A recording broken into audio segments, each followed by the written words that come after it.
Well, g'day everybody. It's Benjamin Morgan, Chief Executive of the Aircraft Owners and Pilots Association of Australia, and welcome to Tuesday, 7 p.m, 21st of February 2023. February, as I said last week, February is absolutely racing by, and there has been so much happening behind the scenes. And tonight's program is a bit of a recap of the week in review, the various bits and pieces that we've been up to, and also an opportunity to introduce some of the familiar faces of the AOPA Australia board. And we're going to be making it a feature of these broadcasts as we move forward throughout this year, in making sure that many of the directors get an opportunity to come and join us for the conversation and meet many of you across the industry. If you'd like to contribute during this evening's broadcast, we certainly welcome you to do so. Type your comments in, put your questions forward, and we'll try and get the panelists to make sure that they answer as many of these questions as possible whilst continuing to keep the flow of the program. And first up this evening, I'd like to reintroduce and re-welcome none other than Shawn Kelly, who is president of AOPA Australia. Shawn, probably the most unenvious job of any industry associate director out there, but you're doing a fantastic job and effort behind the scenes in helping guide the association. Welcome. Well, thank you for that, Ben. Good to see you. And can I start out by saying happy birthday? Absolutely. 44. I started doing this, Shawn, when I was in my 30s. That's right. No, I really appreciate all of the hard work that you do, and you know, this is just typical of the type of thing that you do. You're here on your birthday, putting in the hours and working for our members. So thank you very much for that, and happy birthday. Thanks, Shawn. Well, look, as I've said, you're president of AOPA Australia. You've been there for a number of years, and you've been guiding the association through what is quite literally probably the roughest period in the history of our association. COVID not only knocked off the pants, but took the T-shirt with it and is threatening to sell the underpants. But we're still working hard, and we're piecing the organisation back together post-COVID. So maybe some reflections from you. Yeah, just as you said, COVID was really difficult for us. An awful lot of our members were in some pretty tough financial straits. Obviously, pilots in general were being laid off at a pretty high rate. So we paused a lot of memberships. We sort of took a financial hit doing that. And so now we're actually in the process of getting everything built back up again. We've got Paul Rushton on board as a treasurer. He's been absolutely terrific about helping us map a way forward. And you know, I just wanted to take this opportunity to say thank you to all of our board members, also to our members who have really stuck by us and supported us throughout this time. We've got a lot of corporate sponsors at this point who are really helping us out. You know, and it's actually a pretty good deal for the corporate sponsors. We've got anywhere from say 15,000 to 100,000 viewers, depending on what we're talking about at a particular time. We've got 9,000 followers on Facebook, on the Facebook feed. So you know, our sponsors are able to reach a really significant number of pilots. So I think that's a pretty good mutually beneficial situation. And yeah, we're moving forward. We are obviously focused on advocacy at this point. Ideally, we'd like to be able to be an organization that provides newsletters and magazines and that type of thing, as we have in the past. But unfortunately, right now, after coming out of COVID and restructuring everything, we're only able to focus on one thing. And obviously, as a board, we've decided that advocacy is our most important goal. And you've obviously been knocking it out of the park on that. So thank you again, Ben. Well, really good work. Look, Shawn, you're absolutely correct. And the thing is this, not correct about me. I'm here to work as hard as I possibly can, but you're correct about the association that our most powerful asset is our ability to project a conversation, a discussion, and to put our view and our opinion forward on issues that are genuinely important, not just to AOPA, but important to our national general aviation community. And I think if you look back and you reflect on the body of work that we've been involved in over this last 5 to 7 years, you can see there's some real consistency to what AOPA is doing and what we're aspiring to achieve on behalf of our members. And that is really at the centre of this, that we're working hard on behalf of the national membership on key issues: medical reform, engineering reform, maintenance reform around regulations for looking after our aircraft, maintaining our airplanes and flying. We're really interested in getting significant reform on the flight training industry to make sure that we can open up access to flight training right across Australia. And of course, the big central issue, which is the big picture stuff, the big regulatory question: what is the best regulatory system that Australia could be utilising? Which I have that little book here, the Bible, the Far Aim, which is going to sit here and feature. It's going to feature every time. It's going to feature every broadcast. It's going to be sitting over my shoulder like the little white angel saying, "Ben, please, let's get some sensible regulation into this industry." That's what we're focused on. We're focused on really trying to make this thing work for aviation in Australia. Sustainability is a key word you hear me repeating. Opening up, reducing barriers of access, getting this industry firing on all 12 cylinders. So it's been a pleasure to work for AOPA over these years, Shawn, and it's not without its stress and it's not without its mayhem at times. But the cause is a noble cause. It's one that has been worth our 80-year legacy as an organisation, and it's one we're going to continue working towards. And I guess to all of our members and supporters out there, we are going to be having the greatest year this year for AOPA. There is some real headline reform. We heard it out of DAS Pip Spencer's mouth at the last Senate inquiry. She's saying that medical reform is going to be delivered in this year for the aviation industry. This is something that this association has passionately and aggressively advocated for, and it's something that's going to have a direct and meaningful impact on the lives of thousands of private pilots and recreational pilots across the industry. So a great opportunity to get it done. Shawn, thank you for joining us. I know we just had a little bit of time to squeeze you in this evening. I really do appreciate you making time to come and talk to the membership. And you'll be joining us again over the next few weeks to talk about some more important issues around regulation reform. And I look forward to having you back. I look forward to being here. Thanks, Ben. Keep up the good work. No problems at all. Thank you. Thank you so much. Okay. With Shawn out of the way, I'm going to quickly introduce our next guest, and that's none other than Paul Rushton. Paul is all the way from Victoria, our new treasurer. Paul, supercharging the association, 5 minutes. What have you got for us?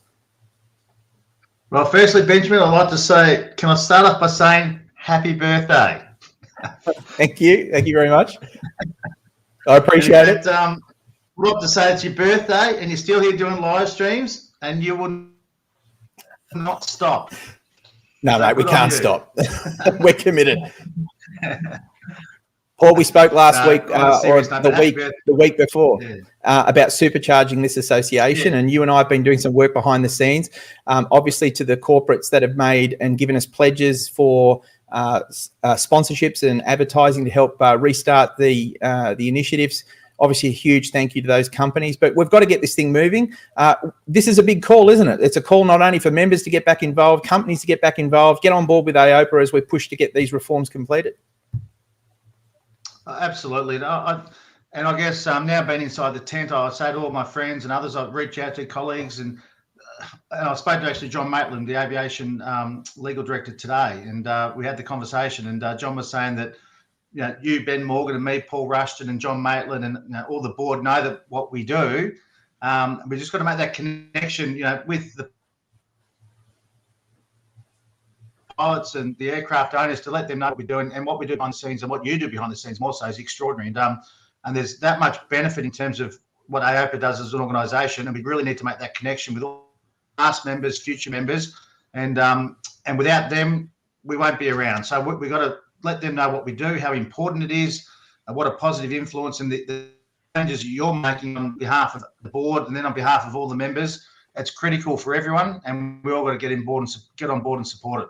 It's vital. Well, Paul, one of the greatest pieces of feedback that I get right across the aviation industry is that we try and bring the industry along with us, and we try and make ourselves, I guess, as visible as we can.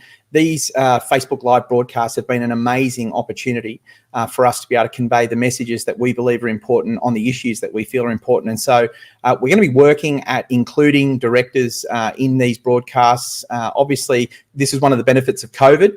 We've all learnt how to sit in front of a camera and talk and hold business meetings and discuss issues. So this is something we're going to be drilling further into, and I think it's a really positive thing for the members to be able to get involved. They can post some questions and obviously seek that feedback. So, great to have you along. Supercharging the association is this great phrase that you've coined inside of our board. How does someone supercharge the association? Well, we have to supercharge it. In the end, it's all about the money, and that's in the end what it's about. We've got to have the financial platform, the financial resources to enable you, and I know you've got some announcements down the track in terms of others who are going to start helping AOPA. I've told about my personal experience where I had some issues a little while ago with the regulator. You drove from Canberra straight down, down from Sydney straight down to Canberra, and we had the matter resolved. And so it's a high-end stuff that you're doing in terms of everyone, but it's also the individual stuff. When someone has an issue, you can call on AOPA. We're always here to support you. I wrote a letter the other day, which is about to go in the next sort of week or two, that we stand in the trenches, which we do, and that's exactly what AOPA do, shoulder to shoulder, and we're there with you. So it was me a little while ago. It might be someone else tomorrow, and it's important that we all support each other. And the only way to do that in the end is to make sure we get members who join up, pay their fees, and support us financially, because in the end, it's the money that's going to enable us to do the work that we need to do and enable you to get out and do what you do. But one important thing which I did want to mention, and I want everyone to understand this and be very, very cognizant and aware with this, that you get paid a very small salary. You were so kind to cut your salary during COVID. But all the board members, including the president, no one gets paid. So we've got some very, very high-end people with some very, very skilled people who in their respective industries are very sought after. Every single person on the board comes to the board with one purpose in mind, and that's to help all the members. None of us get paid. We give our expertise for free. We give our time for free, and we do it all for one reason, and that's to help all the members. So all I ask from the members is we're here to help you. We can't do any more than give up our time, our expertise. We all do it for free, but in return, you've also got to help us. And the way to help us is to jump online. I think Lorraine's going to talk about that tonight. You talk about it every Tuesday and everywhere you go. And the way to help us is to sign the form, put your credit card in, get the money in the bank, and it enables us to do what we need to do.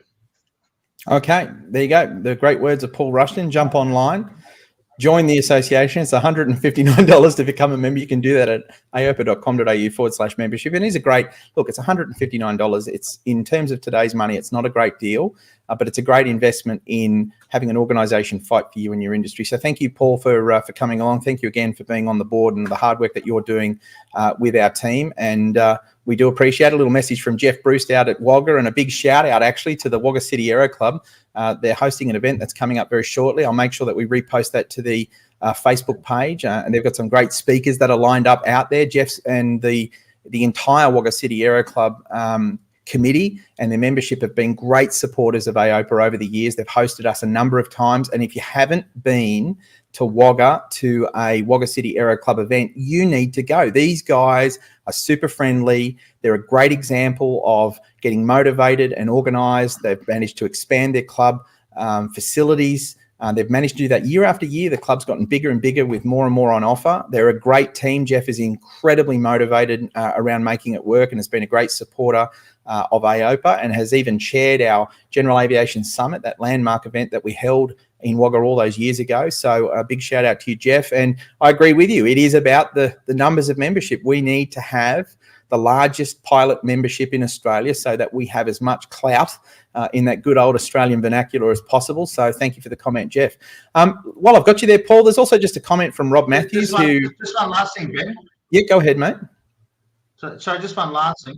Oh, sorry to interrupt you, Ben, but I'd say to all the members, and it's one thing which I'm super passionate about, which I do in my accounting practice, and it's all about service. It's all about giving the members value for money. And I would say to any member, if they've got any issue, obviously they can contact you or any of the president or any of the directors. But if anyone wants to email me anytime, I'll guarantee I'll get back to you within, say, 24 hours. And I'll give you a ring personally, Ben, where it needs to be. So in the end, it's about how anyone can ring me. I'll give you my number, the number for my PA. If you want to write this down, Ben, it's 03 97415116. So it's 03 9741 511. Ring the office or email me, and we're going to look after you. So okay, we'll make sure that gets. You need to look after. We'll make sure that gets published out there. Please Paul, thank you very much. And just a quick question has come in from Rob Matthews, who's all the way out at Temora. He's quite active with the aviation community out there and has been responsible for helping organise a number of events that have been run successfully from that airfield location. His question is, how do you intend to work with CASA to create change? And that is a great question.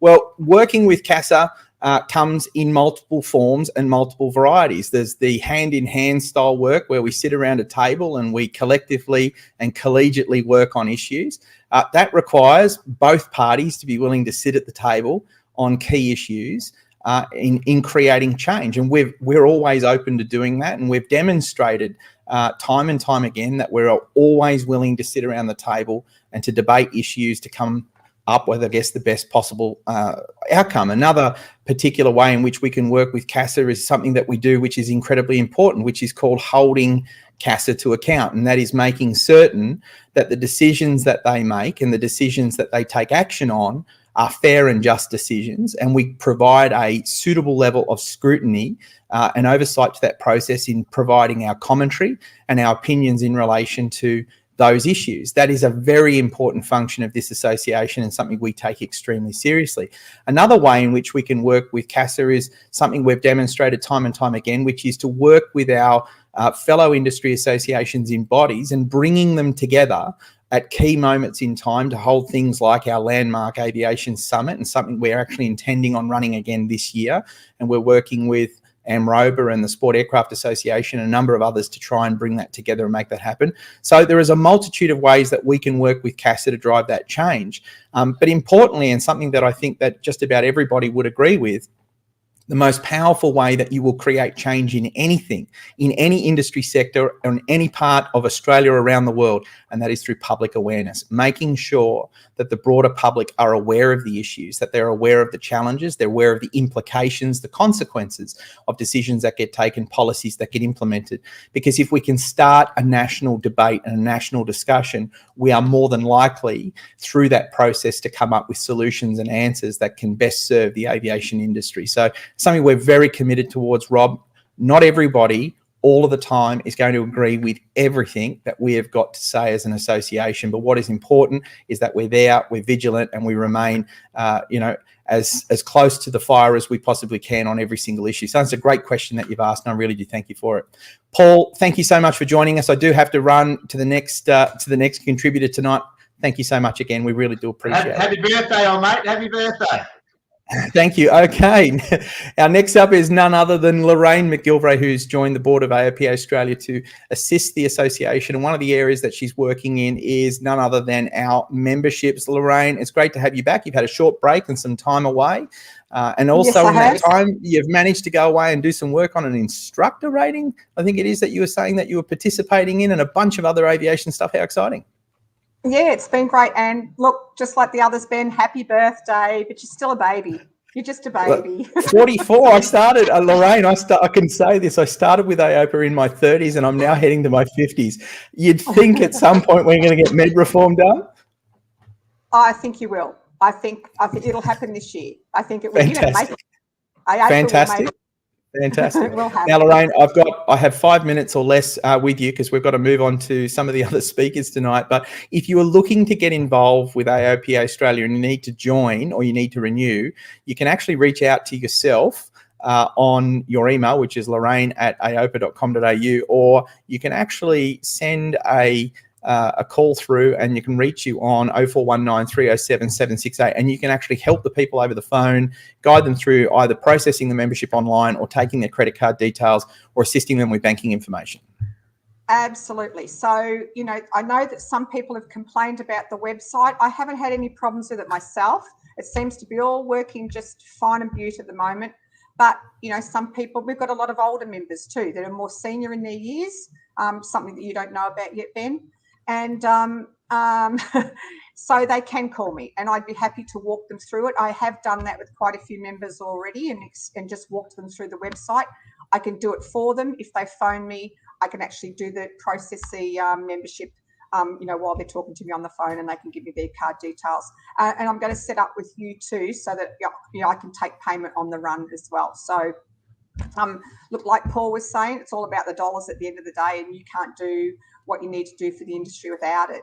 I'm working on some things at the moment which we haven't had a chance to discuss, but they are going to be forthcoming. We're going to get an interim newsletter or something out, and I'm working on the first draft to send to you, Ben. So I think the members, even if it's just something they can click on Facebook and they can download as a PDF to start with, and we can give them, monthly updates or something like that if they can't make it to these live streams. The advocacy is the most important thing at the moment, and I know that people like all the touchy-feely things like membership cards and magazines and stuff like that, but now is not the time for that. Now is the time for advocacy, and now is the time for growing our membership base. It's like the issue that Paul raised. You've personally helped myself with issues that I've been challenged with in the industry.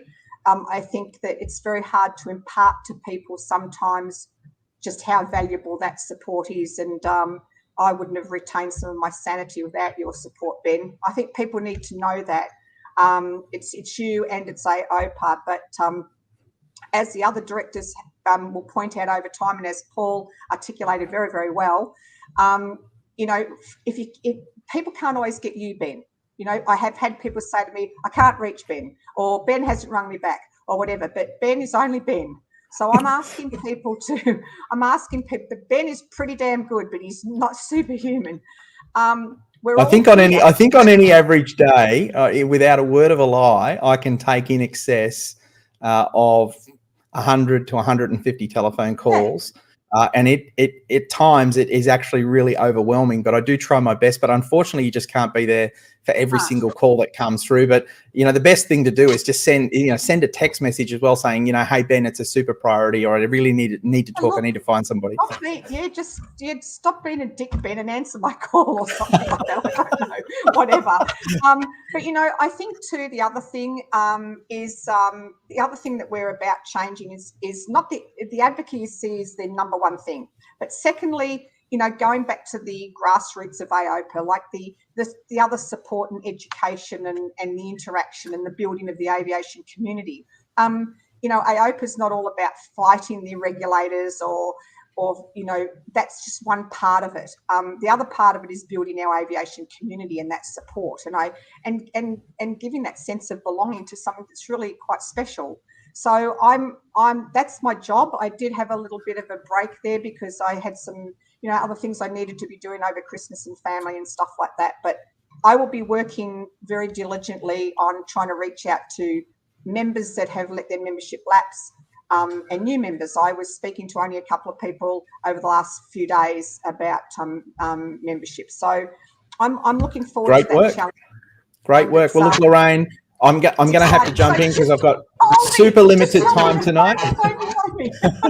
Thank you very much for joining us. Thank you very much for joining us. It's great to have you in. And again, as I've said, the plan will be to have many of the directors join in, and people can interact. And if you've got questions, Lorraine's email's been up on screen. Send her an email and she'll be able to help you. So thank you so much, Lorraine, for joining us. I do appreciate it. Thank you, Ben. And thank you all you members and upcoming members. I look forward to talking to you. Brilliant. Okay, that was Lorraine McGillivray. Next up, I have a director that we haven't seen a great deal of in any of our public broadcasts, but has been quite active behind the scenes and has been instrumental in being able to help with background information on commercial aviation, commercial flying, and also the helicopter industry at times. And that is none other than Dom James. Dom, welcome to your first live broadcast. How are you? Thank you, Benjamin. I'm particularly well. It's great to have you. And thank you. Everyone stop saying it now. I'm feeling old. Thank you for joining us. And as I've said, you have been working behind the scenes now for about 5 years plus with AOPA. And you firsthand have seen the body of work that we handle and we process on behalf of members. Maybe just a few minutes to give us some reflections of your time with the association and some of your thoughts. Absolutely. Look, we have quite a public face or a public workload that people are aware of, our high-profile advocacy work that we do. One of the things that people won't see is the requests that come into the inbox to our directorship, and we get a lot of very personal, very heartfelt stories of people in difficulty, whether it's tenancy at an airport, whether it's to do with CASA regulatory compliance, maybe a medical issue. And then the directors collectively get together with their pretty vast experience base, and we go out and we support that individual. We make sure we can set right whatever it is that's holding them back. And that's a very low profile, almost invisible thing that we do, but a crucial and highly important one. Well, it's not easy to publicly go out and talk about a lot of the stuff that we are working on because there are privacy reasons as to why certain individuals don't want their particular cases publicly advocated, and that's perfectly okay too. I have to say that, when members approach us, they always have the opportunity to say, these issues, I just like them to be kept private, and I don't really want them publicly ventilated, and we do obey very strict adherence to those requests. Those where they're happy for us to talk about it, we do go out, we will talk about it, because as I've mentioned earlier to Rob Matthews' response, it's very important we do talk about some of these issues and we make it clear. And Clinton McKenzie is going to be speaking a little bit later tonight about the adventures of the mysterious form with CASA that he's been doing his background on. And, it's for those very reasons why the work that AOPA does is just so critical and so important. So, Dom, I know you've had your own experiences dealing with the government, dealing with CASA, dealing with the processes. It sometimes can be extremely overwhelming for a pilot when they find themselves in a difficult situation. So having an organisation like AOPA and having peers and mentors you can go to and talk to about particular issues and seek guidance can sometimes really be the difference between successful outcomes and unsuccessful outcomes. Absolutely. Look, a lot of the directors have had their own battles of various kinds. Like I said, the directors from so many different parts of aviation with so many different experiences, and there's so much insight that we can share with people. If you're just starting to try and solve whatever issue you're confronted with, even just the beginnings of email correspondence and writing down an account of what exactly is going on, there is so much that our board can share with people as they start these battles and hopefully quickly solve these battles. And to reach out to the board and ask for help is a really powerful, really useful way to try and make a start on solving whatever that issue may be. Well, Dom, I appreciate the work that you've put in over the last 5 years. You and I have worked on a multitude of really interesting and at times extremely challenging concerns. I hope to see you still doing it there for a number of years yet. And on behalf of the members, just thank you for that contribution. We really do appreciate it, mate. No worries. And please, anyone at any time, try and reach out to the board, and we will always come back to you and try and lend whatever support and advice we can. Appreciate it. Okay, that was Dominic James. He's been on the board for a number of years. His email address was on screen. If you do ever have any questions that you'd like to ask of Dominic, don't hesitate. Send an email through and he will get back to you. Okay, that brings me now to Clinton McKenzie. Clinton, you've become a regular, like a regular panelist. Yes, happy birthday, Ben. You don't look a day over 60. Thank you, mate. And I'm certainly chasing the regulatory outcomes we're chasing. It's not making me any younger either, I can guarantee you that. I'm 39 again this year. So. I wish I was 39 again. Absolutely. All right. Well, Clinton, we're going to save some of the best till last. I've got a couple of issues that I want to loosely talk about and just gain your particular views on it. And then we might delve into the mysterious case of the CASA form. And you've also actually got a really positive story which has taken place down at Cootamundra, which brings into focus the value and importance of airports, not only to our aviation community, but to broader communities and persons throughout local townships and regions. Okay, but before we dive into that, I just want to talk about an issue which is becoming something that we're starting to see regularly on our advocacy radar with members, and that is the issue of the way in which AROs are interacting with pilots at airports. Now, obviously, the concept of having responsible people at airports to help oversee airport operations in relation to aviation activities is not a new one. But in recent years, the role and the responsibility of the ARO, the Airport Reporting Officer, seems to have snowballed and gained such significant momentum that in many cases we now have AROs around the country that would be confused into thinking that their vehicles should be equipped with red and blue lights and blue and white checks down the side. And their engagement with pilots and aviation people on airports is become relatively hostile. Yeah.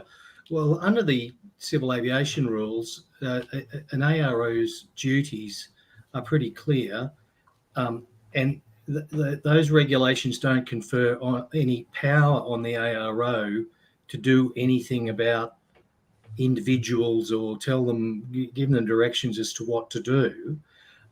Presumably, these people are purporting to exercise some other powers that somebody's conferred on them. And I don't know what the source of those powers are, because the clue is in the name. The ARO is to report and inspect runways and do all those things so that the aerodrome is safe and people know about the condition of the aerodrome so that they can safely use it. AROs aren't there, or the ARO function isn't there to get into people's faces to dictate them what they can and can't do. If an ARO's got some concern about what some aviator's doing, well, they can note it down and report it to the regulator if they wish. So yes, I've been hearing all sorts of stories about people who suddenly think they're the airport police with police powers, and there's none of that in the civil aviation legislation as far as I can see. Well, some of the examples, Clinton, that I've heard, and for the purpose of this broadcast tonight, I'm not going to mention the airport locations. I'm not going to mention the persons involved. And the reason being is we do have a couple of our members at the moment, and they are engaged with solicitors in relation to certain airports. And we don't want to prejudice those processes. But we have received reports from members that there are airport locations where the ARO is physically driving airside and chasing aircraft down, jumping out of cars and trying to direct aircraft and do all kinds of nonsense. We have examples of AROs bailing up pilots and persons at airports and making demands on those persons. We have AROs interfering with qualified pilots who have a purpose and reason to be on the airfield that is clear and intentful, and forcing their removal from the airfield. We have reports of AROs that have gone as far as to process bans, prohibiting pilots now from accessing certain airfields. We have examples of AROs seeking to stop certain types of legitimate aviation activity, such as aircraft landing on grass areas, tailwheel operations. We have examples of AROs jumping on radios and directing aircraft and purporting to be a legitimate air traffic control. I mean, the reports that we are receiving through AOPA are astounding, and it really does appear that over this last year and a half, the number of instances is now on the increase. There seems to be something going on where the ARO community are really overreaching in what it is that their role and responsibility genuinely is on the airfield.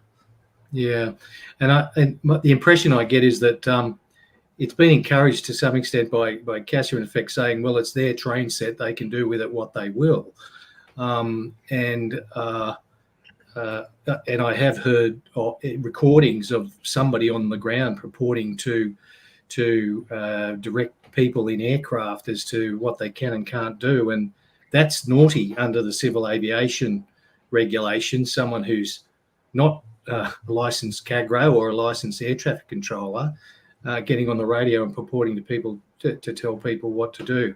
I mean, I think the core of it is the question whether airport operators have the authority to just say someone's not allowed to come onto that property or not. And I'd have to look into the terms on which those people are subleasing land or have access to the land that is the aerodrome, because it would be an odd outcome if they have power to say no one's allowed to land at this airport, because there'd be lots of airport owners who would love to do that and say, all you pesky people with your airplanes, go away so we can get on with flattening this place. So you'd think there'd be some obligation on the operators of these aerodromes to make them available for aviation and to not get in the way of aviation.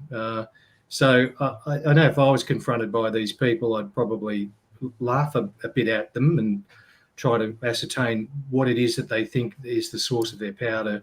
On that point, though, Clinton, it appears that in several of the cases that have been brought forward to me, that this is where the problem has come from, because the pilots in question have, I guess, in an instance, been confronted by an ARO presenting these demands, and they've gone, well, you know, stuff you, Jack. I'm a pilot. I've got an ASIC.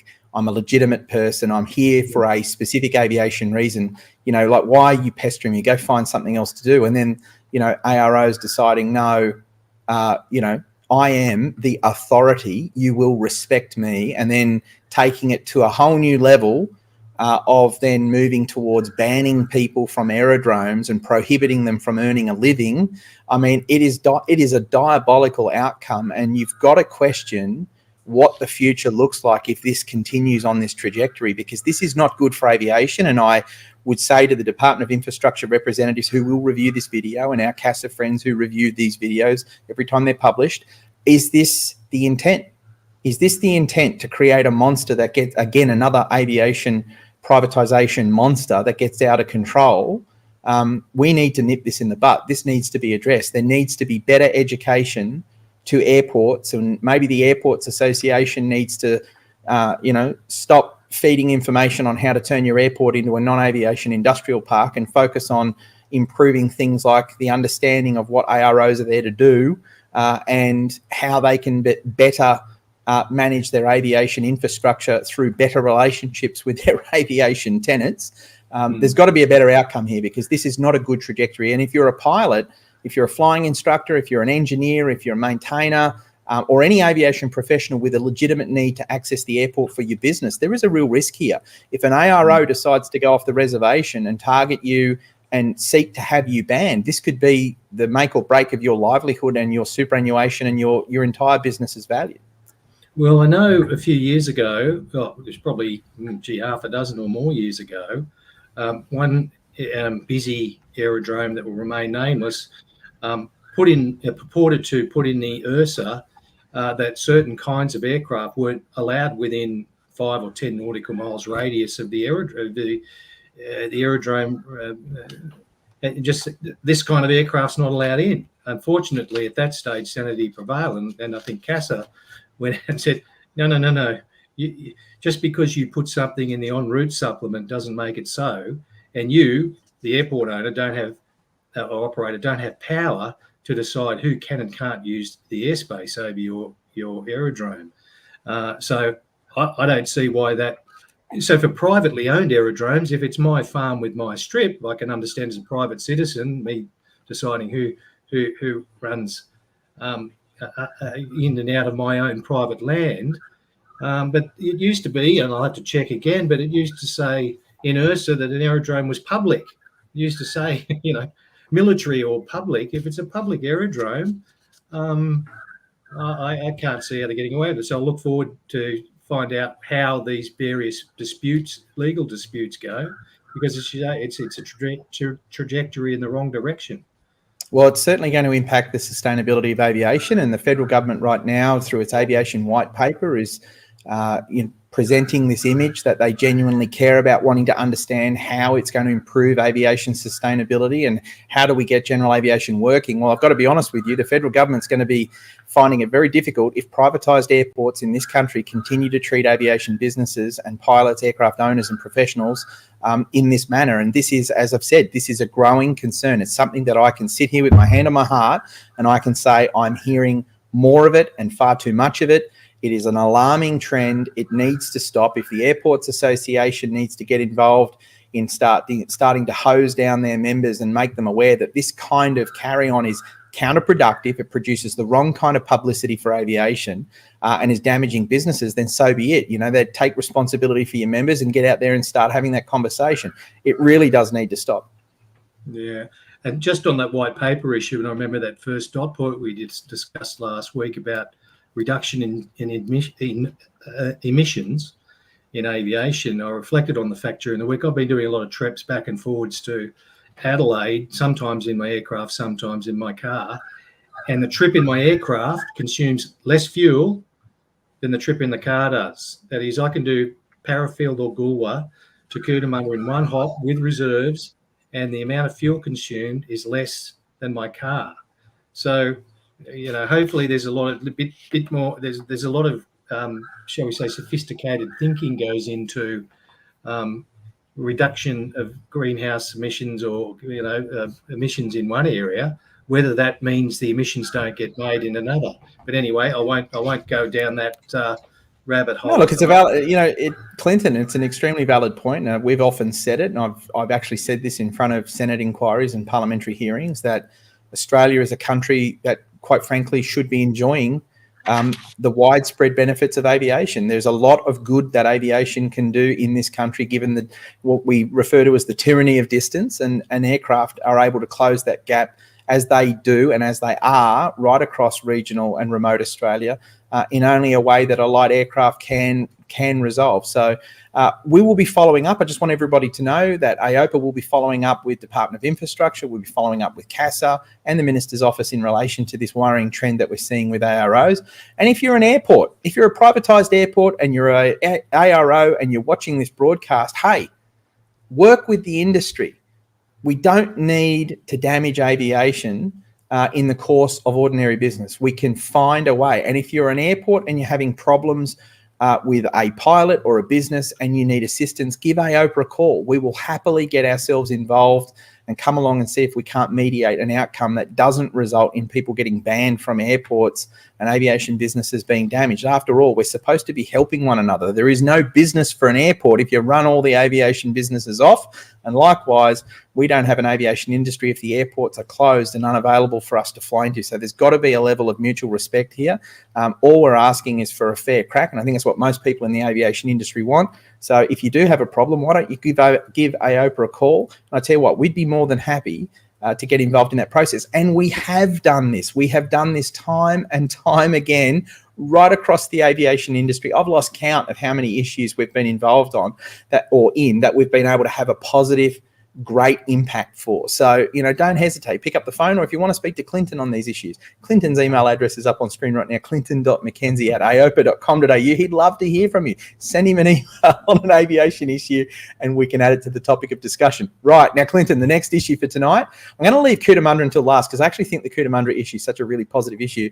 Why don't we talk about the mysterious CASA form, because this is a great demonstration of the good work that can be done by an industry body and its representatives and its directors. So I'll hand this one over to you and I'll put you on screen on your own. How about that? Here we go. Sure, there we go. Yes, the mysterious CASA Form 420 I got involved with as a consequence of reading some, I thought, completely inappropriate words in it, and other people had the same opinion. As background, the Form 420 is a questionnaire to be given to instructors. And it's given to instructors purportedly to get them to report upon their examination, is the word used in the form, of their students. And it's to report upon various behaviours that may be manifestations of ADHD or, as we'll see, ASD. Because and I want to divide this into two things, two kind of themes. One is the governance issue around this form and its amendment history and where it came from. That's a mystery. But also the fundamental problem with what I'll call its medical efficacy. Because I've seen numerous versions of this form, but nowhere is there an amendment bar to show the differences between the previous version. The last two versions, different versions that I've seen, both have V1 in the bottom of it, indicating to any reader, well, this must be version 1 of the form. But more fundamentally, it's never been properly proofread. It still has mistakes in it. It's confusing. And as we'll see, it's not appropriately to be used in context. Now, what the words that intrigued me and others was the form was obviously built by AVMed, where what they did was they got the assessment protocol for ADHD, a bunch of questions that were geared around school children, asking about behaviours of school children. And then when someone with a little bit of enough knowledge of aviation to be dangerous added another column about behaviours in aircraft. So you can see, first of all, they've taken this form, which is about the context of someone spying on kids in a classroom and saying, little Johnny often does not follow through on instructions and fails to finish schoolwork. I'm just reading straight from it. Often loses things necessary for tasks or activities, e.g. toys, school assignments, pencils, books. So they got that form, and then they added to it this column about in-aircraft behaviours. And the words that jumped out to people, which was really offensive to people that this form was inflicted on, was may not sit still in pre-flight briefings, hopefully does not get out of seat in flight, exclamation mark. Ha ha ha, funny. Get it? Hopefully does not get out of seat in flight, because it's a bit hard if you're in an aircraft. So lots of people highlighted this, and magically, and this is one of numerous examples I give, the word I'll go through, the words disappeared. So one day they were in the form, then they disappeared. And I thought, aha. So I put in an FOI request to CASA saying, seeking out all the documentation around who made the decision, who implemented the decision, when was it implemented to remove those words. The very professional and helpful FOI person eventually came back and said, there's no record. This was all done orally, apparently. So we don't know who took them out.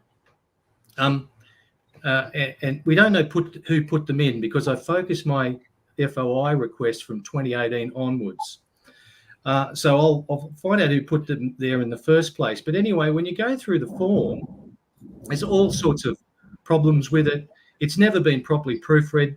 There are still spelling errors in it. It is confusing. Not my opinion. We'll get to that bit. But anyway, back in 2018, the form was headed ADHD information required, and the instructor had to, this was given to instructors. So the poor guinea pig applicant for this medical certificate has said, oh, I've been diagnosed with ADHD or ASD, and we'll see what that, and this would be sent to an instructor saying, you've got to fill this out.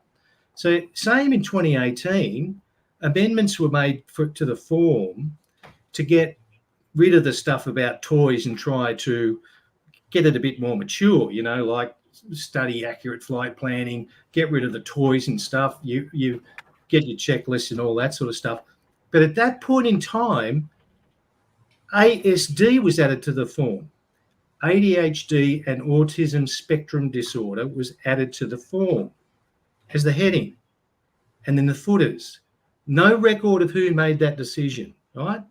So then the form starts getting inflicted on the ASD guinea pigs, right? So ADHD, ASD.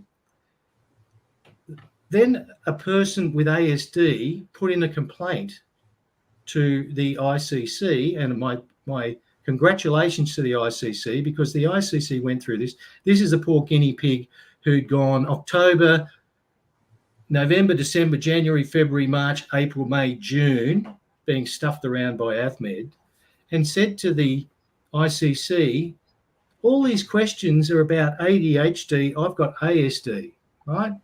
The ICC came in and looked at it and agreed. He said, I agree the form is confusing. It is confusing. It is still confusing. Now, I'll read the confused.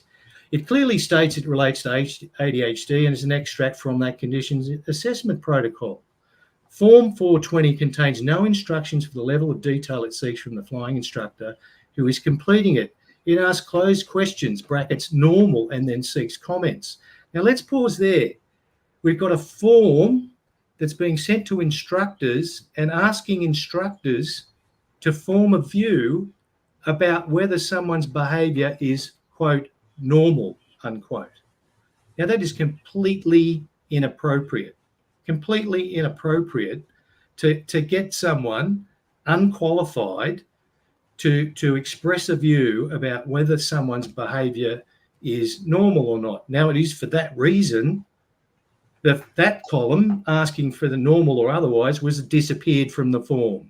We don't know who disappeared it or when, but it was disappeared from the form. But more fundamentally, the ICC said this form shouldn't be used for ASD. Shouldn't be used for ASD because the protocol, so we don't know who put it in there in the first place. 3 years later, okay, 3 years later, inside CASA, I get this is correspondence internally, and I won't name names at this point, but at least these people, somebody got involved, you know what we're talking about, said, I have a problem with the combined intent of the ASD ADHD questionnaire, as the behavioural aspects of ADHD and autism are like opposite ends of the spectrum. And that's true. Any idiot with access to the internet can find that out. Even I can find that out. ADHD questions predominate. The problem is the title includes autism spectrum disorder, and if we remove that, then the questionnaire is specific to ADHD. Not sure why it was combined into one questionnaire, as they are two quite distinct conditions. We're not sure. Nobody knows why they were combined, but this is 3 years later. This is after this form has been inflicted on guinea pigs in the industry, and no one's quite sure who it was. I'd make the point, Clinton, and I say this with all sincerity. They know damn well who was involved in this. They just don't want to. They don't want to say it. They don't want to admit it, but they know. You can't tell me that a national regulator can implement a form that they then distribute to flying instructors, requiring instructors to provide feedback, and they have no idea how this got to be here. They know damn well, but they don't want to say. And that's the thing I think is most offensive in this, is that they have no problems holding this industry to account. But when the tables are turned and the inquiries pointed at them, oh, sorry, I can't remember, no idea. No, I mean, it's Alan Bond type stuff. I can't recall, I don't know. But this is what I'm saying. It's just basic governance. If they haven't got processes in place to track these fundamental decisions and the basis upon which they're made so that people can find out after the event, then they're not subject to enough adult supervision. This is adult supervision stuff. And so the decision is made to delete ASD from the heading. So, okay, I see all the paperwork authorized. There is a record of that decision being implemented. So they implement that decision. What happens? They delete it from the heading. To proofread the form, you go to paragraph 1, purpose of this form. The first paragraph, this behavioural questionnaire is for flight instructors of individuals with ADSD and or ADHD. So there's no quality control. Someone says, I'll just take that out of the heading, and then no one goes through and does any proofread. They haven't, like, obviously 10 years after the form was created, or whenever that, 10 years after the form was created, they still haven't worked out the difference between inpatient, I November, and impatient, I Mike. Inpatient is someone who's been admitted to hospital. Impatient is the behaviour of someone who doesn't have, and that's still in there. And the instructor declaration, this stuff hasn't been tested on humans, you see, average humans before it's used. It's still confusing. So listen to this. Try to work out what this means. Instructor declaration. So this is the poor instructor whose opinions are going to be used to either destroy or support or justify the candidate's life being stuffed around. I declare that, I hereby certify that I have personally identified and assessed the applicant named on page 2. So nobody proofread that. You could just say, I declare that I have personally identified and assessed the applicant named on page 2. 2, I declare that this report and any attached notes embodies my examination correctly. Now, it smells very much like someone, a clinician or someone with medical expertise would be doing an examination. This is just some instructor, this is my examination correctly. All statements in this application are true and correct. All statements in this application are true and correct. It's not an application. It's not an application. It's just a form that the instructor's filling out. This is what caused the confusion back for this guy back in 2018. And AVMED were holding this guy up because they looked at the form and they saw his name where they expected to see the instructor's name because of the confusion in the form that they had built.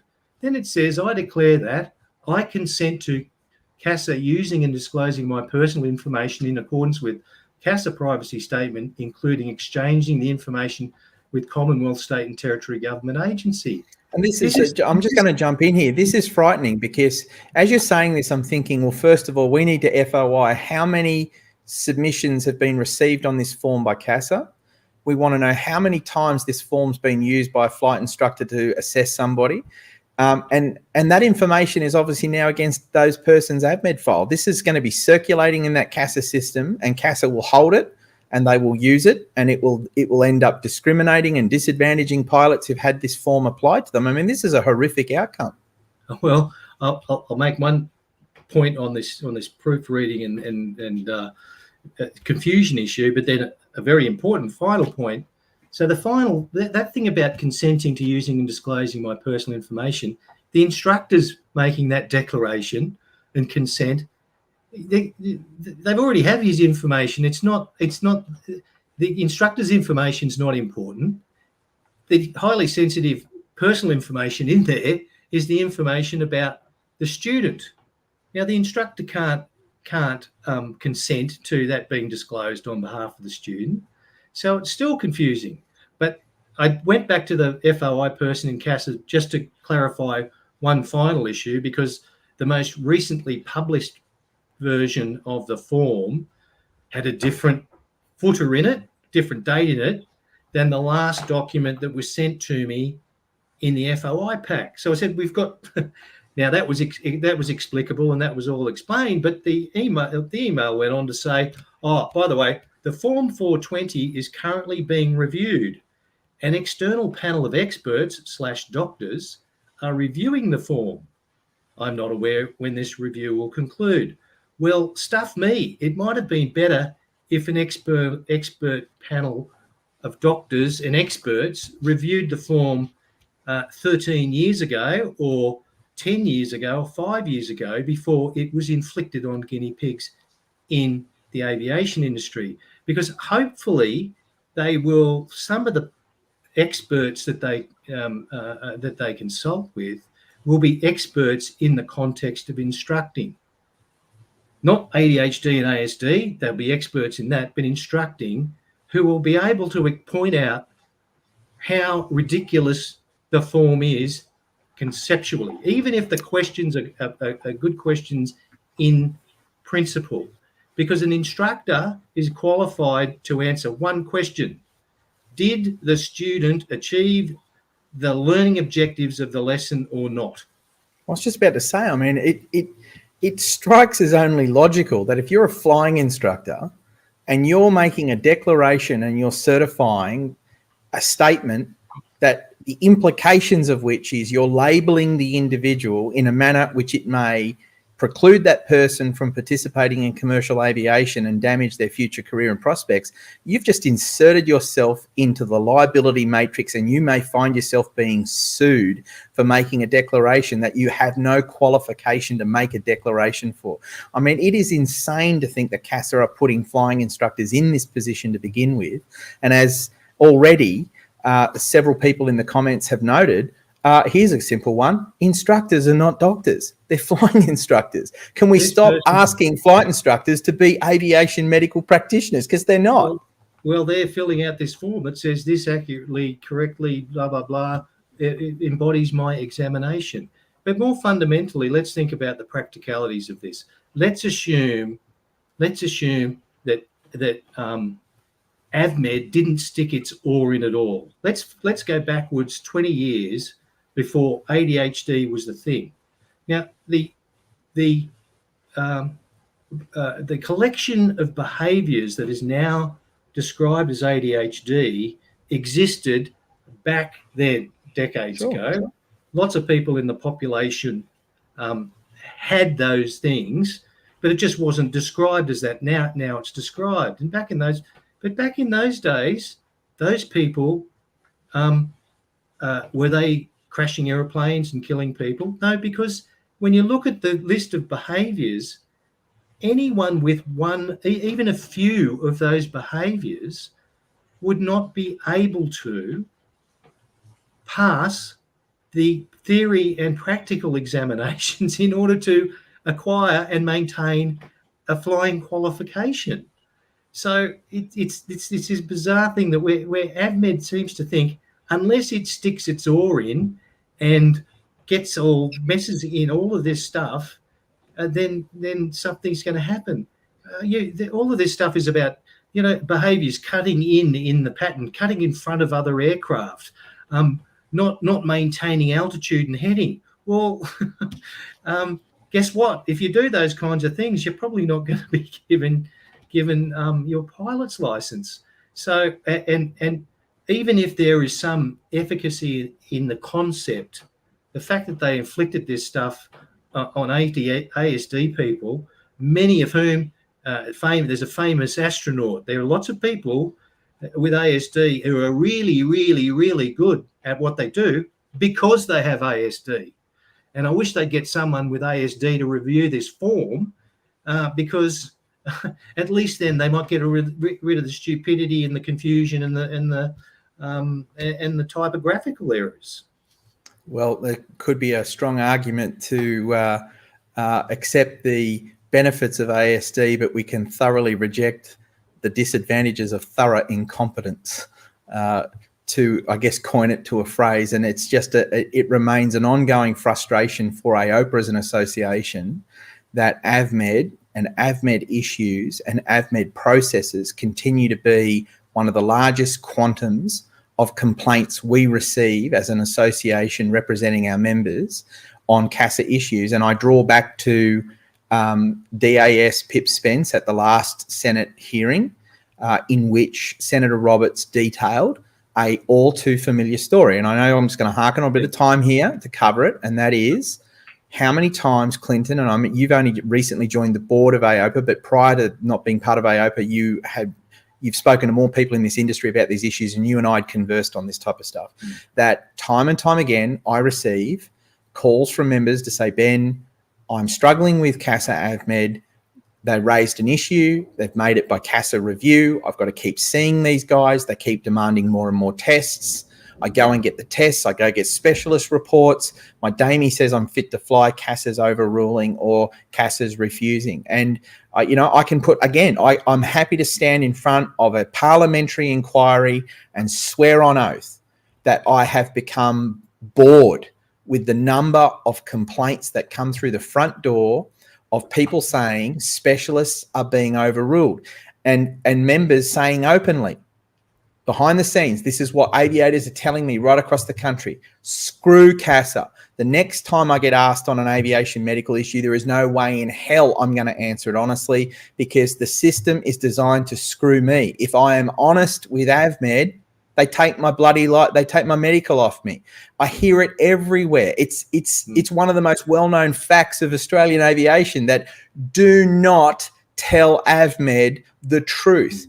And I hate, and I'm not saying go lie to them, but I'm saying if you forget something, it might be to your benefit, because if they find out, they screw you, okay? Now, when Pip Spence was asked at a parliamentary hearing by a sitting senator, and I'm going to forget the case. There's a perverse incentive to pilots not being honest. She sits there and she looks in camera and she says, absolutely not. And we just know that. We just know that it's patently untrue, untrue. Well, on that subject, Ben, I have run this scenario and another scenario, this particular scenario, past someone very close to me who is an expert and a team of experts, including psychiatrists, that deal with ADHD and ASD. And that person said to me, this is crazy. This is an incentive for people to lie or not say anything.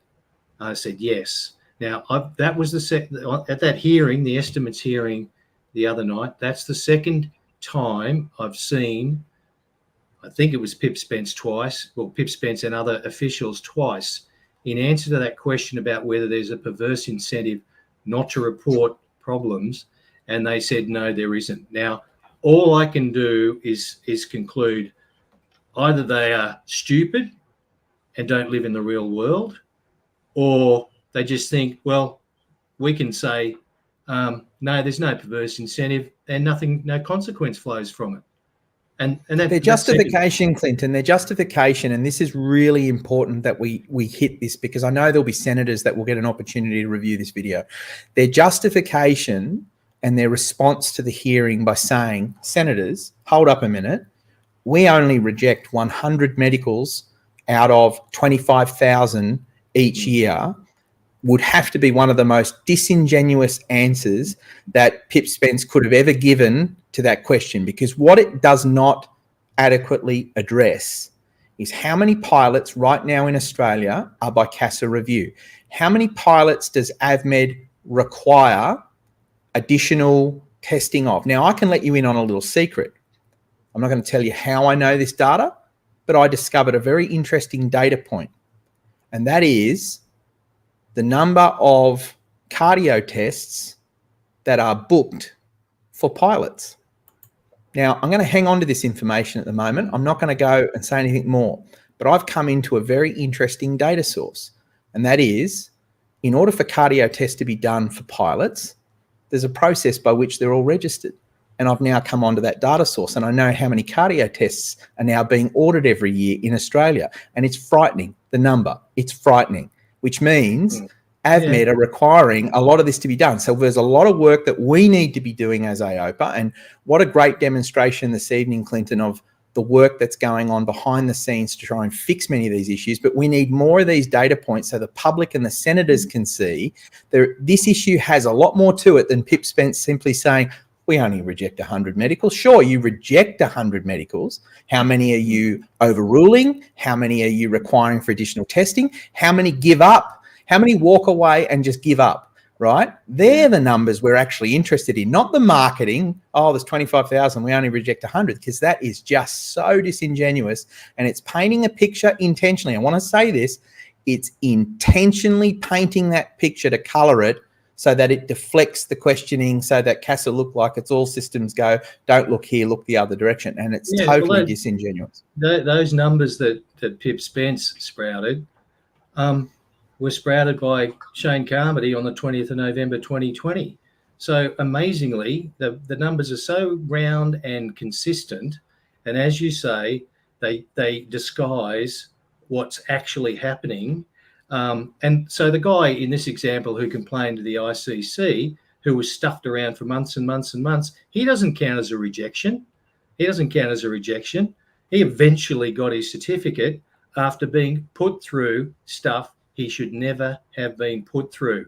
And the stuff with the cardiology stuff, one of the aspects of all of this is the number of qualified specialists who say to people, I get told this by people, I go and they go, what are you doing here? You're wasting our time. This AVMED is taking up valuable medical resources, diverting those resources to things that qualified specialists who are actually able to Google ADHD and ASD, qualified specialists to say are unnecessary. So their time, their valuable time and the equipment and all that they could be doing useful things with, are being applied to people who they say don't need it because some non-specialists in AVMED have decided, well, we know better and we're just doing it just to be safe. Now, I'll say it again, and I'll say this while they continue to behave the way they do. Any idiot with access to the internet can do what AVMED currently does. That is, Google up a condition, extrapolate it to a disaster, and then decide what is the most intrusive, expensive, complicated, gold method way of managing that condition. I can do that. Now, that hearing on Tuesday night, there was some CASA person there doing a bit of amateur nephrology or urology about kidney stones. Okay, look, this could happen. It could be a disaster. That's true. That's not the point. The point when AVMED was integrated into aviation safety system was, what are the probabilities of that actually happening? Now, what are the probabilities of this tiny remnant kidney stone, which the experts say isn't worth bothering about, actually suddenly incapacitating this person and bringing a jet down? That's what the experts in AVMED used to be able to do. Now it's, if that risk exists, thumbs down. And everybody...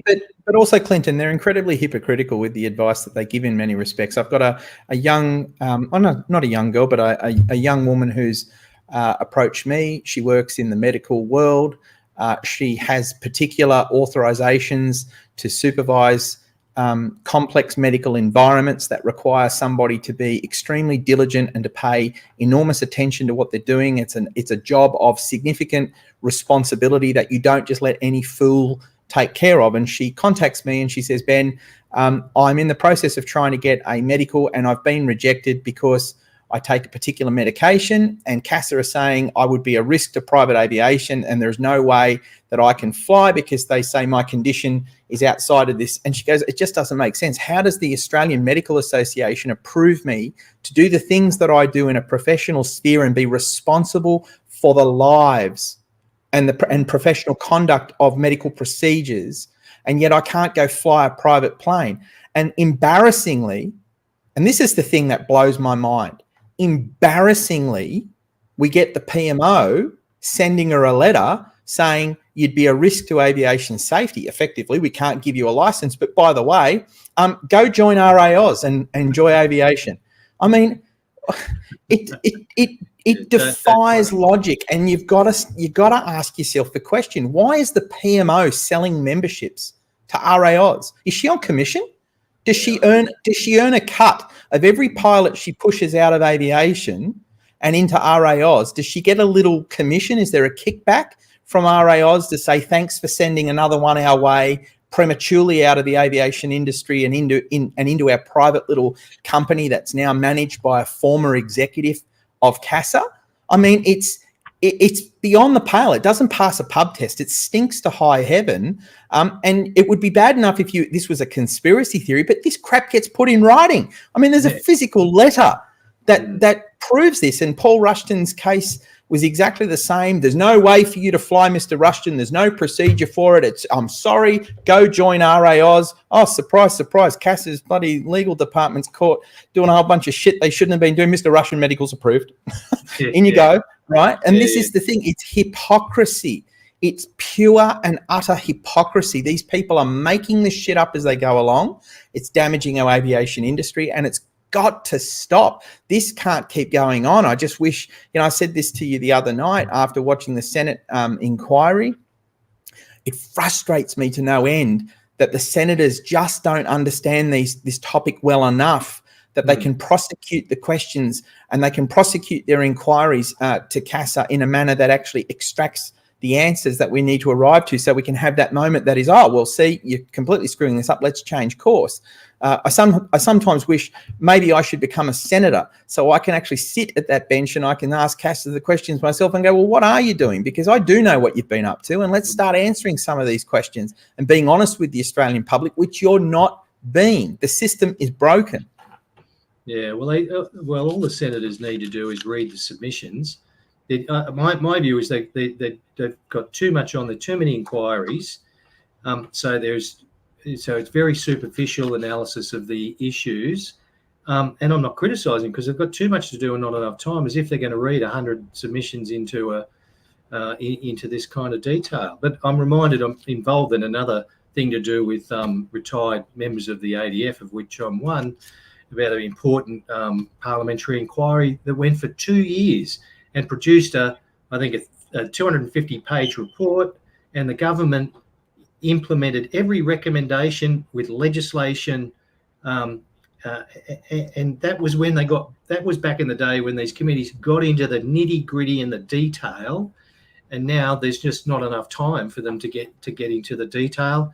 And I think because they don't see it as a political issue, they are probably labouring under the misconception that CASA is causing safety, that Australia's enviable safety record is caused by CASA. As I say, that's called causation for Martians. That's what we called it when I was at law school, causation for Martians. Clinton, I would argue that Australia's aviation industry is safe despite the best efforts of CASA. And, safety for this industry comes through competency and currency. Are you trained? Are you current? Are you competent? And can you exercise those skills reliably? There is no amount of paperwork and nonsense that CASA generate that actually do anything towards safety. We need to have a current, competent, well-trained industry. I've met so many flying instructors over the 7 years that I've been part of AOPA, and every flying instructor tells me the same thing. Ben, if we could only have pilots fly more hours, if pilots could be more current in their aircraft and they'd be more competent, then there'd be safer outcomes for the aviation industry. And that's what all of this work that AOPA is trying so hard to get done, is about getting people flying again, getting the industry sustainable so people can fly more hours. Okay, we are vastly out of time, but I do want to cover off this Cootamundra issue. And I love catching up with you, Clinton, because honestly, we could probably nail five issues per broadcast, and we could delve into it even deeper than what we're going. And for members out there that would like to have issues raised, if the stuff that you would like to listen to spoken about and explored, don't hesitate. You can contact Clinton on clinton.mckenzie@aopa.com.au. You can also email myself at ben.morgan@aopa.com.au. There's my details up on screen. Send us an email. We'd be more than happy to do a little bit of research. And if you'd like to join us as a panelist, you're also welcome to come on screen. And here's the great part. You can disagree with us. If you don't agree with what we're saying and you have a counter view and you'd like to come on camera and talk about your particular counter view and prosecute your argument, we'd also welcome that as well. This is not an echo chamber. We certainly would encourage debate, and if you've got an opposing view, I'd love you to come on screen and state your case. Okay, last issue for tonight before we wrap up, and that is we've discussed over the last year and a half, 2 years, there's been a lot of work that's gone on behind the scenes down at Cootamundra to get the Airport Advisory Committee put in place, to try and get meeting processes happening, try and get the relationship between council and the local aviation industry working, try and get the community to understand the value of the airport.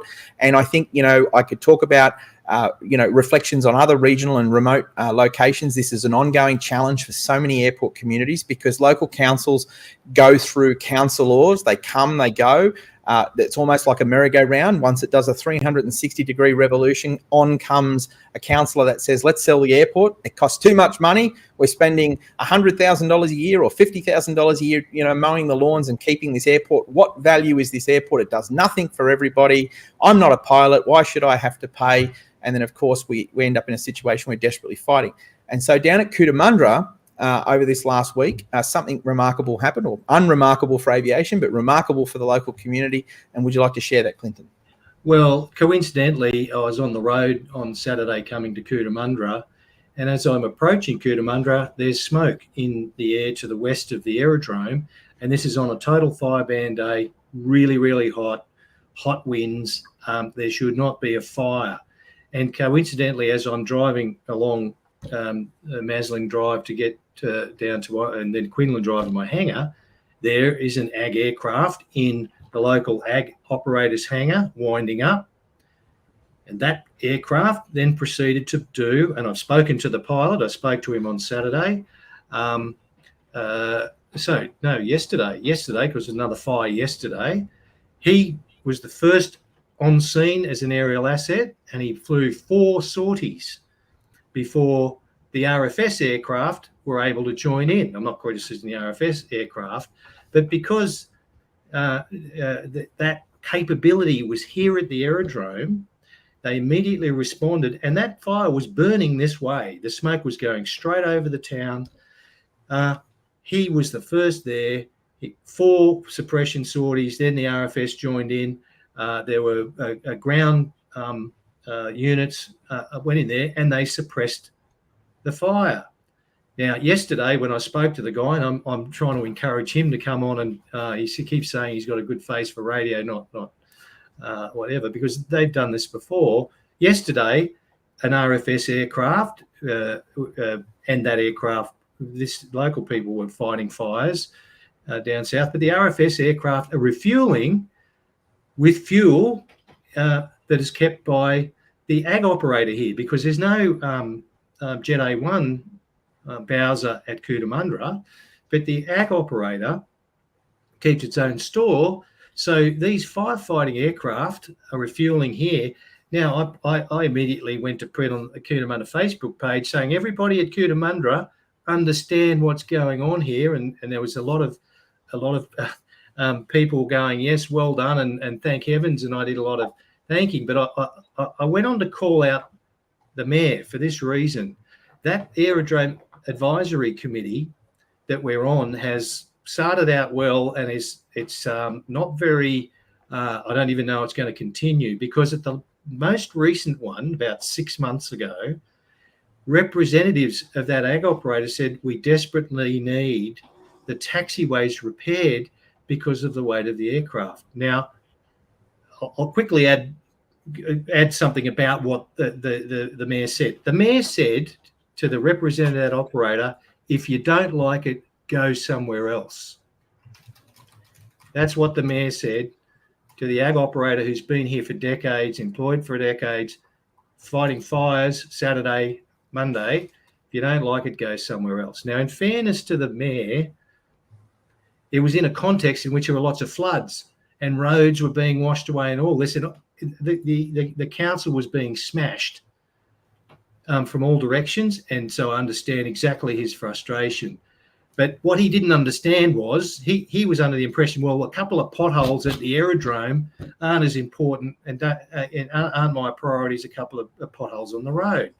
But again, what he didn't understand was those ag aircraft were going out and doing sorties at local farms and everything, where the farmers couldn't do things on the ground with their machinery because it was so wet.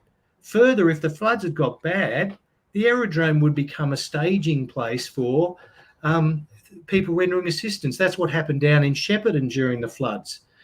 Shepparton Aerodrome became the base for ADF aircraft, other aircraft that were rendering assistance. So I'm trying to get the message out to all the locals in fire and flood and everything in between.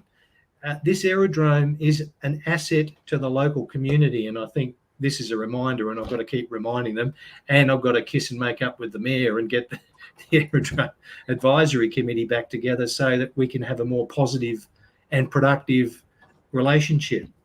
Well, AOPA is, we were right involved in that process to try and get that advisory committee up and going, and they are, look, there's no denying it. Airport advisory committees have their moments that they fluctuate. You have good meetings and you can even have some really bad meetings, but they are an invaluable resource. And so, obviously as our representative at that table and as a representative of the local community, we support you getting in there and doing everything you can to keep that process running. In response to the councils, a couple of points I'd raise. The Gundagai Cootamundra or Cootamundra Gundagai Regional Council, as it currently stands, and it may be going through demerger, I think you were discussing today. So it's going to split, it's been merged, now it's going to demerger. The realities are it's about 3,900 hectares of total land across the entire Shire. There's probably, in all likelihood, a couple of 1,000 kilometres of roads. And as someone who grew up in a local government household, that is parents that were involved in local government works management and general management, here's the deal. maintaining the roads at your airport, maintaining the taxiways at your airport don't actually cost the council anything extra or anything more than what it already costs the council to maintain the main road and every other road in the district. If you cost account, if you go about splitting up your costs and being very clever with your accounting, you can make it look like it's a horror story. But the truth of the matter is, it doesn't really cost the council to say, well, we're going to be doing some hot mix works on X road and A road, and at the end of that job, make sure you've got enough material and head up to the airport and start filling and compacting the potholes in the taxiways and clean things up. And what I find in almost every example where I've been involved in local council disputes with airports is, for some stupid reason, councils and their business management decide that they're going to treat the airport as a business unit. And as soon as they start treating it as a business unit and they start applying cost recovery and cost identification, the thing just blows out into an exercise of futility for council, because they start imagining all of these issues and all of these challenges and problems that realistically just don't exist. And I draw back to this one comment, and that is, for many decades, local councils have actually looked after airports. Why all of a sudden in the last 15 to 20 years are looking after airports such a headache?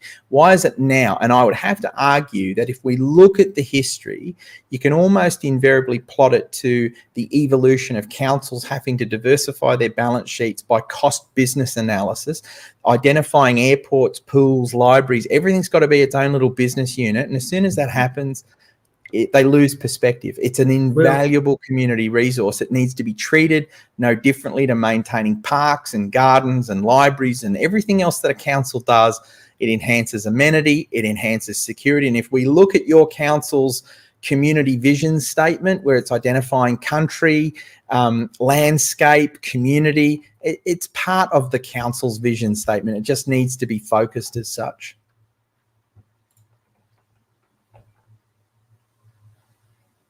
I think we might have lost Clinton off the back of... No, have we got you back there, Clinton? There's a thunderstorm that's actually going on right at the moment across Sydney and heading out that way as well. So we may well have lost him. Look, we're at 1 hour and 27 minutes anyway. We probably need to wrap up for this evening. And so obviously a great opportunity to have Clinton, and we're going to be looking forward to grabbing him as we go forward in future broadcasts. Now, as I say at the end of every single video that we do here at AOPA Australia, we really do value and we really do appreciate the support that we receive from members across the country. Without you funding your association and keeping us in the fight, we can't do this. And I know that we put this call out every single week that we do these videos, and I attach the little tagline to the bottom of all of our social media content. But here's the deal. We have over 9,000 followers on Facebook, and it is growing every single week. The number's increasing. More and more people are choosing to follow AOPA and to follow our content. And I know that the number of emails that I get back from people across the industry is increasing as well. However, what we need your financial support. And I'm directly calling on pilots right across the industry, whether you be a recreational pilot, a sport experimental pilot, a general aviation pilot, however you see yourselves, you're pilots in this great and diverse industry. And we'd love you to be part of AOPA to help us push for a better industry. The things that you've heard us discuss tonight are absolutely central to the types of things that AOPA are involved in behind the scenes. How many of you across the aviation industry would have known the issues that were going on with the Form 420 and the concerns that's raising for those amongst us in the aviation industry that would be impacted by this? How many of you, external to the knowledge that AOPA is working on it, would be aware that any other industry body is? I can honestly say this. I'm unaware of any other industry body that bothers to delve into these little issues that, when you add them up, create a very complex aviation regulatory environment that is very difficult to navigate as an individual, or it causes costs that blow out of control. So the work that we do, the work that Clinton does, the work that Dom does, the work that Shawn, Paul, Lorraine, Mark, and everybody else, Mike, all of them on the board of AOPA, the work that goes on behind the scenes to support individual members is profound. And I am always amazed at the time that the directors are giving up on individual issues to try and help people in the industry. After all, they are aviators. They are aircraft owners. You know, Mark Simon, who's a bush pilot, who's joined the board because he cares deeply about what's happening in that space and other areas. We're all working hard for you. We do this for you as an industry. And as a couple of the directors have mentioned here this evening, I'm not pulling a huge salary out of this organisation. So any commentary or thought out there that this is just a big ride for Ben Morgan, it's actually not. I, like many of the directors, give a lot of my time.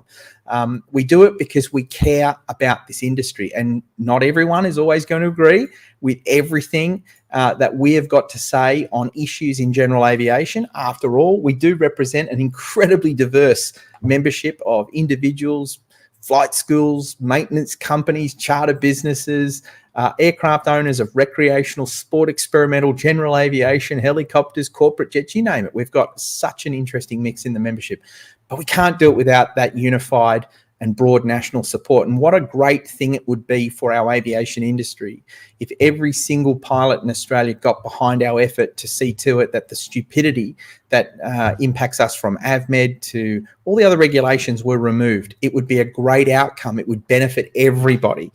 Certainly you'd want us to succeed on that front. So with saying that, I really do invite you to jump online, become a member of AOPA Australia. It's $159. Jump online to the membership site, www.aopa.com.au/membership, or give Lorraine a call. She'd love to hear from you. And if you have any other issues that you'd like to raise with us, please do so directly via the email addresses that you've seen through tonight's broadcast. Now, Clinton, you've managed to come back. I just told our viewers there's been some thunderstorms and whatnot take part in your area. Thank you so much for joining us tonight and being part of the conversation. I just wanted to make two quick points. One, again, in fairness to the local mayor, the amalgamation between Cootamundra Council and Gundagai Council was a shotgun marriage. It never worked out. So now they're going through a divorce. So the mayor's had to go through trying to work all that out and work through that.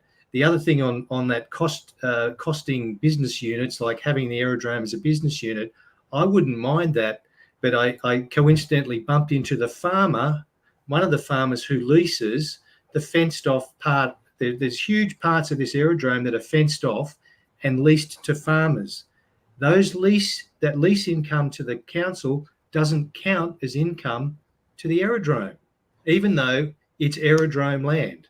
Now, and I've just said to the council, if you're going to do it properly. Don't do it dodgy. Anyway, safe flying, everybody. Well, we certainly will follow up on more of these issues as time progresses. Now, just a quick forward capping of what we're hoping to get done next week on Tuesday, 7 p.m. We're hoping Glenn Buckley can join us for a conversation next week. Clinton?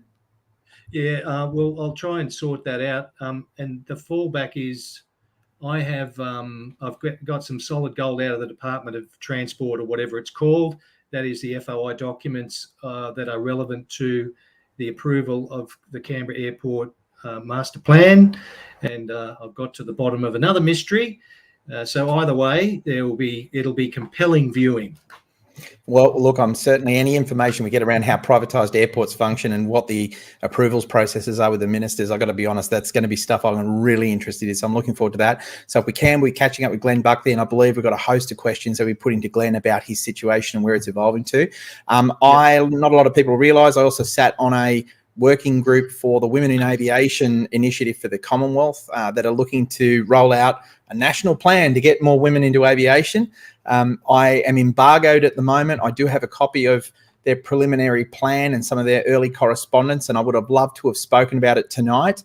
We're going to be doing a little bit of a delve into that, and I hope to gain some of the wonderful women in aviation and to get their comment in relation to that plan, and also some comments from some of the men in the industry. I hold a particular view, which may not be popular with everyone, that we shouldn't necessarily be focusing on promoting women into aviation, but how about we promote men and women into aviation? There are so few jobs in this aviation industry and opportunities that the concept of saying that we should focus on one group and not the other, to me, doesn't make sense. The aviation industry that I've certainly grown up in, and the world that I've grown up in as a person who's 44 years of age in Australian society today, I have been brought up in all of my schooling and life that women are as equal to men. We live in a society based on merit. If you're qualified and you're capable, you're going to get a look in. And so I'm going to be very interested to see what some of the external comments are, and certainly open to hearing what other people's reflections are. So that topic will be in the frying pan for next week's conversation. Until then. Thank you, Clinton, and thank you, everybody. We really do appreciate you tuning in, and it's a great opportunity for you all to have met our directors this evening, and we look forward to coming back to you next week. So until then, I'm Ben Morgan from AOPA Australia.